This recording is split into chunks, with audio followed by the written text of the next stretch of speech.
Raj, hey. This whole idea of like foundations for life, it's intriguing, right? I mean, a lot of people think they've got things, figured out already. Absolutely, Mila. And that's where the paradox lies, isn't it? Because many do feel successful, and that's wonderful. But what we're talking about here, these aren't just like tips for getting ahead. These are the absolute core, the bedrock. Bedrock. Okay, I like that. So when you say core, what's the first thing that pops into your head? Because I'm already thinking like, oh, is it ambition? Is it grit? What's that foundational piece? It's none of those, actually. Well, not directly. The most vital one, truly, is self-love. And I know, it sounds a bit cliché sometimes, doesn't it? But without genuine, deep-seated self-love, you're really running on fumes. You're constantly vulnerable to all those challenges life throws at you. It becomes so much harder to navigate. Self-love. Wow. Okay, so you're saying it's not just about like being kind to yourself or pampering yourself occasionally. It's deeper than that, isn't it? Oh, absolutely. It's not just a superficial act. It's a profound gift, this embracing of oneself. It's truly indispensable, not just for happiness, but for any kind of lasting success, really. Really. Everything else kind of flows from that, It's where it all starts. So it's like if your foundation isn't solid there, then the whole house, well... Precisely, Mila. The whole structure becomes precarious. Imagine building a magnificent skyscraper on like shifting sand. Eventually, it's gonna wobble, perhaps even crumble, right? Self-love, it acts as that unwavering bedrock. It's the quiet confidence that allows you to weather the storms. When life just throws you those curveballs, and it inevitably does, it's your capacity to say, okay, I've got this. I am worthy, I am capable. Yeah, I totally get that. Because, I've definitely had times where, you're feeling a bit low and then suddenly a small setback feels like the end of the world. And you kind of lose perspective, don't you? Exactly. And that's the danger. Without that true self-love, you risk succumbing to those constraints, those challenges. They start to define you rather than you defining your response to them. It's like you become a passive recipient of whatever life decides to dish out. But when you truly love yourself, it's an active, it's an empowering stance. So it's almost like it's an internal compass then. It keeps you, grounded and pointing in the right direction, even when everything around you feels chaotic. That's a brilliant analogy. An internal compass. A deep well of resilience. It's not about arrogance, mind you. It's about a fundamental acceptance and appreciation of who you are, flaws and all. It's the essential gift, truly, for everything that's gonna follow. Wow, okay. That makes so much sense. So what comes next after we've, hopefully shored up our self-love? Right, so once that self-love is firmly established, the second foundation comes into play. And this one, Mila, it acts as a really crucial precursor to the next two, actually. It's friendship. Friendship? Oh, that's interesting. Everyone has friends, right? So how is that like a foundation? How do some people miss utilizing it effectively, as you said? Well, exactly. It's common knowledge, but the way we engage with it, that's the key. Here, in this stage, you really you invest time in truly understanding yourself through others.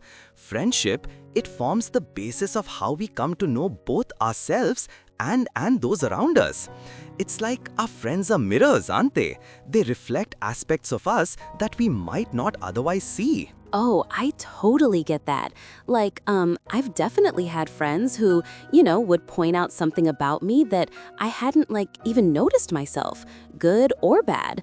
And it's always a bit of a revelation. Precisely. interactions with friends, they teach us invaluable lessons, both positive and negative actually. You see how you react, how you compromise, how you support. And it's not just about the good times. Sometimes it's those difficult moments, the disagreements, that really show you who you are and what you stand for. So it's almost like a testing ground for your self-love then. Like, does your self-worth hold up when a friend maybe challenges you or you have a disagreement? Bingo! You got it. And this is where, the warning comes in. Be careful in friendships. If you lack a clear sense of self, your choices can be influenced more by your friendships than by your own convictions. Yeah. So, the thing is, if you don't really know who you are, really know your own mind, your own values, then your friends can they can subtly start to steer your ship, so to speak. And not always in the direction you'd naturally go. You might find yourself doing things or thinking things that don't quite align with your true self, just to fit in or to maintain the friendship. Oh, I totally understand that. Like, peer pressure isn't just for teenagers, right? It can totally happen as an adult too, where you compromise a bit too much of yourself for the sake of a relationship. Exactly, Mila. It's that subtle erosion of your own identity. But this process of growth, of really engaging with friendship, it enables you to discern what in the friendship truly resonates positively and what detracts from your well-being. Do you know what I mean? It's about checking in with yourself. So how do you, actually do that? How do you know if something's resonating positively or if it's detracting? Is it just a gut feeling or is there like a checklist? Well, not exactly a checklist, no. But it's a lot about that gut feeling, yes, and self-awareness. It's asking yourself, does this interaction, does this conversation, this activity, does it make me feel more like myself or less? Do I feel energized or drained? Am I compromising my core values? This insight, it's never intended to be negative, mind you. It's just a tool for growth. So it's all about constant self-assessment then, even in your closest connections. Absolutely. Constant self-assessment. It's a journey, not a destination, right? And once you have that self-love, that foundational self-love, and you've navigated the complexities of friendship to really understand yourself through those interactions, then we move to the third foundation. Okay, the third one. What's that one? I'm guessing it's something even more intimate than friendship, right? Because you said friendship was a precursor. Precisely. The third foundation is what we define as relationships. Now, you might be thinking, well, aren't friendships relationships? And yes, they are. But this stage, it really involves deepening those connections. It's about building on that foundation of friendship in a more committed, often more intimate way. We're talking about romantic partnerships, family bonds, even, very close professional mentorships, where there's a deep level of mutual investment. Oh, I see. So it's like friendship is the broad category, and then relationships are like the specialized, focused ones that require a bit more from you, I guess. Yes, that's a good way to put it. They're based on friendship, yes, but they demand a different level of vulnerability, of reciprocity. And this is where that positive mindset really becomes crucial. Bear in mind, Mila, as we discussed, friendships can be either positive or negative, right? And so carrying that awareness into your deeper relationships, it's vital. So you're saying, if you haven't sorted out those positive and negative influences in your friendships, It's gonna follow you into these deeper relationships? It absolutely will. It's like an echo, right? Whatever patterns you've established in your friendships, they tend to amplify in these more intense relationships. That's why fostering a really positive mindset in your relationships, it's crucial. I mean, life, let's be honest, it's challenging enough, isn't it? Without adding unnecessary negativity from our closest connections. Oh, totally. I mean, who needs that extra drama, right? But sometimes, Raj, it's hard to like keep things positive, especially when you're really invested and emotions run high. Like how do you actively foster that positive mindset? Is it just like deciding to be positive? I wish it were that simple. Wouldn't that be something? No, it's more about conscious effort. It's about clear communication, about active listening, about setting healthy boundaries. It's recognizing that conflict is inevitable, but how you approach conflict, that's what defines the positivity of the relationship.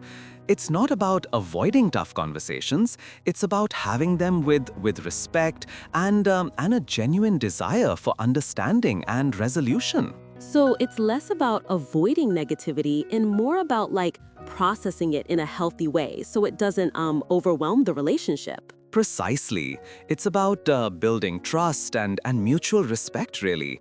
And remember, all of this, it's still rooted in that original self-love. Because if you respect yourself, you're more likely to demand and give respect in your relationships. It's all interconnected, you know? It's like a beautiful interwoven tapestry. Tapestry, I love that. So we've got self-love, friendship, relationships. What's the grand finale? Ah, the grand finale, the fourth foundation, Mila. It encompasses our aspirations. And this is where I think many people will find a really profound sense of meaning. It's where we look at our life's purpose, our dreams, our goals, and how they manifest in the world. Aspirations. Okay, so we're talking about like career goals, personal growth, maybe even legacy, things like that? Exactly, all of that. It's where individuals envision where they should be, where they want to be. And you know, people often embrace certain habits they cherish to achieve these things, while actively avoiding others, or even finding some habits completely unnecessary. This stage, it also really relates to partnerships, but in a slightly different sense than the third foundation. Partnerships here. So like business partnerships or collaborations on a project, or even like a life partner who shares your aspirations. All of those, it's about finding people or forming alliances that align with your deepest aspirations. But here's the crucial point, Mila. Without fulfilling the first three foundations, sustaining a truly lasting partnership in this context becomes incredibly difficult, almost impossible actually. So if you don't love yourself, if you haven't navigated friendships and established healthy relationships, then trying to pursue your big dreams with others, it's just gonna fall apart? Well, it'll certainly be a much rockier road because, you know, your aspirations, they're not just about external achievements. They're deeply, deeply personal. And if your internal world, your self-love, your capacity for healthy friendship and relationship, if those aren't solid, then your external endeavors, they won't have that deep resonant foundation to build upon. Yeah, so it's all incredibly interconnected. Do you know what I mean? It's like a carefully constructed building. You wouldn't start by putting the roof on before the walls, right? And you certainly wouldn't put the walls up before you've got a really solid, a really firm foundation. Right, that makes total sense. So the self-love, then the friendships for self-discovery, then the deeper relationships, and then pursuing those big aspirations and partnerships. It's like, it's a roadmap, really. Exactly. As I mentioned earlier, these four foundational elements, they're truly key to success in life. And when I say success, I don't just mean financial success or career milestones. I mean holistic success, a sense of well-being, fulfillment, peace. It's that deeper kind of success. The concept itself, Mila, it isn't complicated. It's fairly straightforward when you lay it out like this. So if it's not complicated, then why do so many people struggle with it? What's the real obstacle then if it's not the complexity of the idea? That's the million-dollar question, isn't it? The real obstacle, and this is where it gets a little uncomfortable for some, perhaps. The real obstacle lies within you. It's not the external circumstances, not the economy, not your boss, not your upbringing, not even a difficult friend. It's our own willingness to truly look inward, to do the hard work on ourselves. Wow. So it's internal. It's not what's happening to you, but what's happening inside you. Precisely, Mila. It's that internal landscape, our resistance to examining patterns, fears, and insecurities. It takes courage to confront what holds you back. I get that. Admitting I'm the obstacle is hard. Self-love feels like the toughest part. It is. It demands vulnerability, forgiveness, and accepting yourself, what's and all. At the end of the day, if you truly desire happiness with someone, you have to ask yourself, are you ready in your heart, spirit, and soul? Every action you do becomes a transaction of the desires of your heart in the long run, to be happy or not. Only you can decide. So it's foundational for all connection. Exactly. That radical self-acceptance enables authentic friendships, robust relationships, and genuine aspirations. It's a transformative journey. Transformative, a blueprint for future success. Exactly, Mila. It's a blueprint. Yes, but it's also a living, breathing journey, one that requires constant attention, self-reflection, and genuine engagement with each of these foundations. It's not a destination, but a continuous path toward deeper understanding and fulfillment. A continuous path. I love that, Raj. It really makes it feel less like a daunting task and more like, well, an adventure. And it all starts with that courageous look inward, as you said, embracing ourselves fully. Absolutely. That internal work is where true, lasting change begins. And as we strengthen each foundation, we build a life that's not just successful in outward terms, but rich, resilient, and authentically joyful from the inside out. That's such a powerful message. Raj, this has been incredibly insightful. And to all our listeners, thank you for finding and listening to our podcast. There is much, much more coming your way,